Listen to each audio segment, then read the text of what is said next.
Hi everyone, this is Marvel Watch and my name is Kane. Well, 2022 is over, as you've probably noticed. I haven't brought as much Marvel content as I wanted, and I wouldn't say that I'm back. Still, I wanted to look back at the last year and see which ones were my favorite and least favorite Marvel projects. And I say Marvel because, yes, Morbius is on this list and probably not where you thought it would be. Let's start from the bottom and work ourselves up. Least favorite Marvel project of the year 2022? Thor Love and Thunder. Now this was a huge disappointment, probably not just for me. It can't hold a candle to Ragnarok and is only slightly better than The Dark World. There were several things wrong with this. The overall tone, the pacing, the goats. The gay we got wasn't the gay we wanted. Yeah, I'm not holding out for any more queer heroes from Marvel. At this point I kinda want them to stop promising something that they will never do properly. And even the straight stuff got kind of messed up by the powers that be letting another female character die. The villain though, they should have saved that one for a better movie. Number 9. She-Hulk Attorney at Law. Yeah, it's not what you think. I love me a female hero and I will always cheer for feminism. These weren't the things I had issues with. The issue was the concept. I'm really not a great fan of sitcoms anymore, something She-Hulk helped me realize. Maybe it's my sense of humor that's at fault here, I'm German after all, but most of the stuff just isn't funny to me. I still think that the show is good, it just wasn't as good as most of the other stuff. I'm looking forward to seeing Tatiana Maslany in future MCU projects, but this show just wasn't for me. Number 8. Here it is, Morbius. I'm probably the only person who doesn't have this at the bottom of the heap, aren't I? That is, the only person who is not a flaming misogynist. But you see, I actually liked Morbius. That's possibly because I'm critiquing the MCU more harshly than other Marvel content, but it was kind of not exhausting light entertainment. It had vampires and I thought they looked cool, and the acting was good. I have no great issues with Morbius, maybe because it looks a lot like a 90s action flick, and I love those. At number 7 I have Doctor Strange in the Multiverse of Madness. I wish this was higher up, believe me. There was no indication that I wouldn't love this movie more than most other projects that came out last year. I just didn't. Part of it is seeing Wanda make shish kebab out of the Illuminati. I think that was such a waste of a team that should have been way stronger. And that goes for most of the female characters too. Wasted on the story. Wanda was exceptional, of course. Strange was strange, a lot of them, and Wong was there too. It just didn't come together as well as I hoped it would. Not for me, anyhow. Next, at number 6, is Marvel Studios' shortest project to date, I Am Groot. I liked it a lot. It was adorable, and that's all I wanted. There's nothing more to say about it. It's good. They can produce a few episodes of that every year if they want. I'd be watching.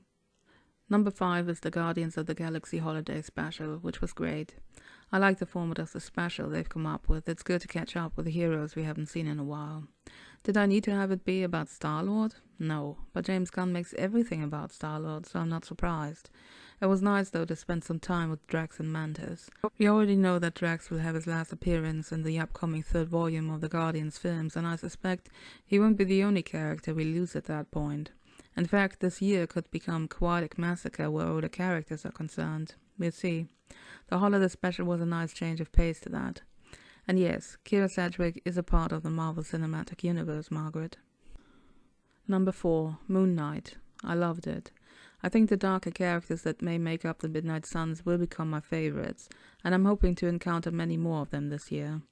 The show was fascinating. The characters were great. Oscar Isaac is just amazing as the different alters that make up Mark Spector and the Moon Knight.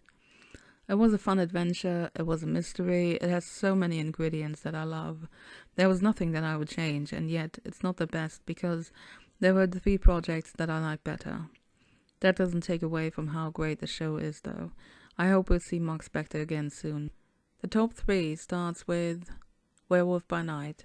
Basically I can say the same about this as about Moon Knight. The 2 projects are kind of similar, yet Werewolf by Night takes less time to tell its story. It's very condensed and the time is used to perfection.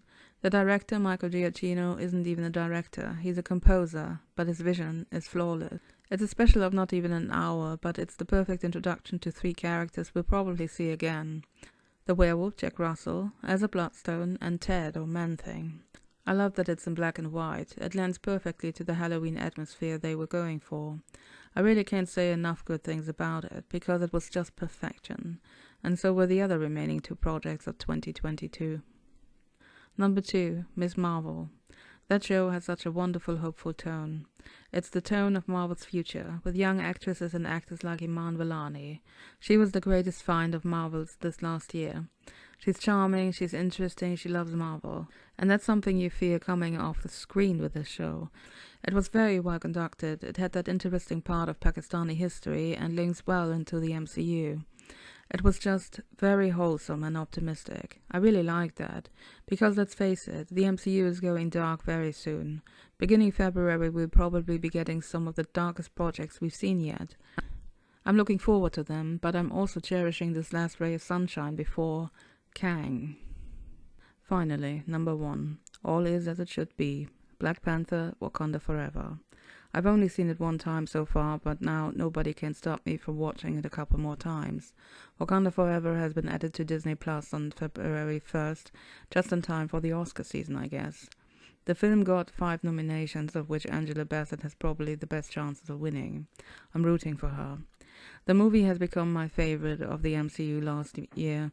Everyone stepped up their game in the aftermath of a great loss, and it all just came together beautifully and emotionally. I've never felt such an emotional grip with any of the MCU movies. It was a beautiful tribute to Chadwick Boseman, but it was also a female-led superhero movie like we've never seen before. Very powerful, very moving, and with a great antagonist. I'm not calling Namor a villain, as we all know who the real villain was. And that's my list. Worst to best Marvel projects of 2022. Do you agree with some of my list, or none? Tell me what you liked best or not at all in the comments. Thanks for watching this video. If you like Marvel, think about subscribing to my channel. There's some more where that came from. I'd appreciate a thumbs up too. Hopefully we'll see more of each other in 2023. Happy New Year, be safe, and watch Marvel.